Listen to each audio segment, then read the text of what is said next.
Cruz from Con 11, and this is my tree planting video for NSTP 001.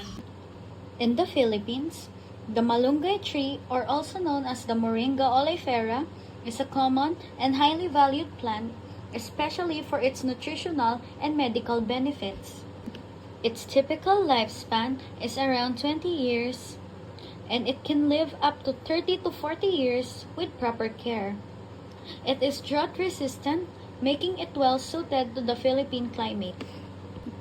The malunggay prefers tropical, warm, and dry environments.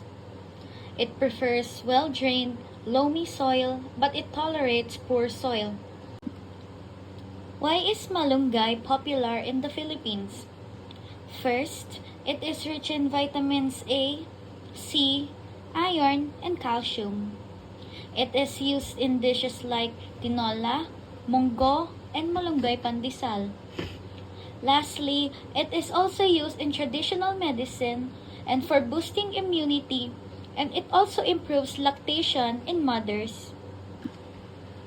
Before I end this video, I just want to say that the roots of this tree I planted is still soft and it can be easily picked. Despite all that, the leaves and the roots of this tree can still grow and bloom.